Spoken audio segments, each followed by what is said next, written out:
خان غړی ورته وایي دغه طرف ته دی مردان طرف ته.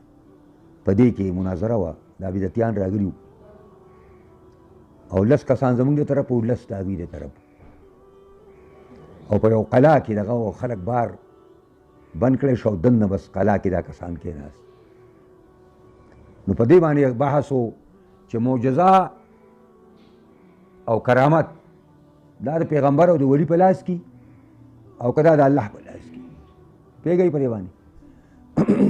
او د معجزې تعریف څه دی؟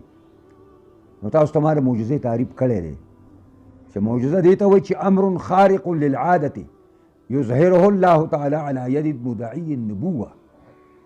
دا یو کار دی د عادت نه فوق دی، د عادت نه بار دی. امر خارق للعادة، داسې کار دی چې د عادت شلی په عادت کې هغه نه کېږي، وشلیږي هغه. امر خارق للعاده یظهره الله تعالی، ظاهروي الله تعالی دا علی ید مدعی النبوه، په لاس د هغه بنده چې دعوی د پیغمبرۍ کړي، د پیغمبر په لاس باندې. دا یظهره الله څوک ظاهروي؟ الله یې ظاهروي، یظهره الله، فاعل الله دی.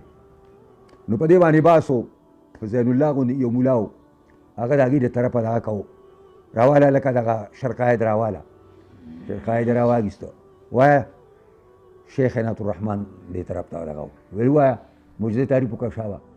نو هغه ویل چې د امر خارق للعادة یظهره الله، هغه لکه عبارت سم وایه، بیا بل شان که بیا بل شان ګډ وډ هغه. نو بیا په آخر کې ویل دا صفت مشبه نه دی، څه خیال یې ورسېد. نو شاته بل یو مولي صاحب ناست و، هغې ته به چارباغ مولي صاحب یو غټ مولا و، پوهېږي ښه سړی خو د بدعتیانو څخه وراته. نو هغه ورته وایي چې خدای دې خوار که زین الله، یظهره الله تعالی وایه.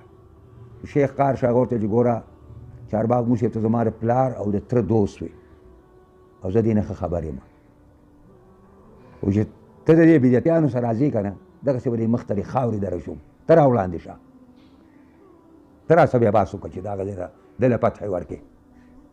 نو بس بیا شور سا شو، نو بس شیخ صاحب پاڅېده، دا آیاتونه یې ویل قل انما الآیات عند الله، ما ته یاد دي ووایه چې خامخا معجزې د الله سره دي.